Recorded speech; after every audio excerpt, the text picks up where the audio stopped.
un informe de 2016 del Instituto de Salud de la Carlos III, que ha analizado varias series de datos del ruido de la ciudad, del ruido urbano de Madrid y cómo eso afecta a nuestra salud. Este informe también cita otros estudios anteriores sobre el ruido ambiental que muestra que hay una relación entre estar expuesto al ruido y la enfermedad cardiovascular, que es también un factor de riesgo para las demencias.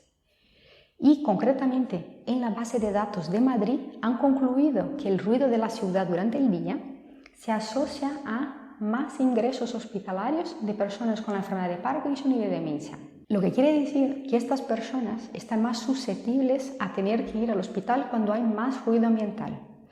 No porque el ruido sea la causa de sus enfermedades, sino que este ruido lo que hace es actuar como un factor estresante que aumenta los síntomas de la propia enfermedad y que son estas alteraciones las que hacen con que la persona tenga que ir al hospital. Así que en resumen, cada vez se habla más que el ruido ambiental es un problema de salud pública. Y sumado a eso, las personas mayores por el avance de la edad sufren cambios también en su oído, sufren pérdidas, se llama presbiacusia y se estima que un 30% de las personas de más de 60 años tienen algún tipo de pérdida de audición. Pero este número puede llegar hasta el 80% en las personas que tengan más de 80 años. Y es una pérdida gradual, En principio, lo que es común es que la persona escuche lo que le dicen, pero no entienda lo que se ha dicho. Y eso va provocando que poco a poco se vaya dejando de comunicarse con su entorno. Eso trae inseguridad, trae miedo a comunicarse, trae aislamiento social, aislamiento familiar y en muchos casos incluso depresión. Entonces, esta pérdida de audición también va a cambiar, va a alterar la forma como el cerebro funciona. Y eso en las personas mayores aumenta el riesgo de que puedan desarrollar demencia.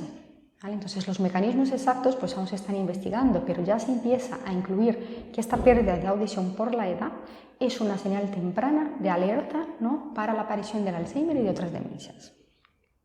Pero en las personas que ya tienen demencia, ¿qué pasa? ¿Cómo el ruido les afecta? Las personas con demencia, además de poder tener esta pérdida propia de la edad, también van a tener otro tipo de alteraciones en sus capacidades. Ya hemos mencionado antes algunas, pero aquí es especialmente importante las de memoria y las del lenguaje, porque eso va a afectar su capacidad de interpretar correctamente lo que escucha. Los ruidos se van a distorsionar a menudo, entonces se pueden malinterpretar. Y al captar menos sonidos también necesitan mucho más esfuerzo, mucho más recursos mentales y mucho más atención para procesar todo eso. Eso evidentemente aumenta el estrés para poder comprender lo que ocurre y hace que el proceso sea muchísimo más desgastante y cansativo. Entonces, si la persona está incómoda, si tiene mucho más estrés, en un ambiente ruidoso, lo estamos potenciando, no va a estar a gusto, incluso si son grupos pequeños, en comidas familiares. Puede que observemos que la persona de repente se enoja, que de repente quiere irse, que hace algunos comentarios groseros, o que vemos que está demasiado cansada. Y al igual que pasa con la temperatura, cuando la persona no está confortable y no lo puede expresar verbalmente, no lo puede decir, lo va a hacer mediante sus conductas. Entonces, en el caso del ruido podemos observar esta intranquilidad, estos comportamientos más desafiantes o la agresividad. Así que muchas veces un ruido que no molestaría a ti o a mí, para una persona con demencia puede llegar a ser inquietante y abrumador.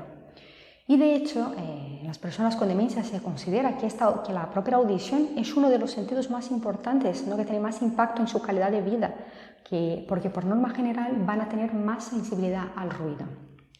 Y hay algunos estudios que han hecho en residencias que han observado que cuando disminuían el ruido del ambiente, por ejemplo de la megafonía o de la música, los residentes con demencia tenían una mejora en su sueño y en su conducta. Pero también quiero hacer un apunte que aquí siempre hay que tener en cuenta que la falta de estímulos es un acelerador del deterioro. Entonces, tenemos que buscar un equilibrio, es decir, que haya estímulos no es malo, pero que no sean estímulos molestos.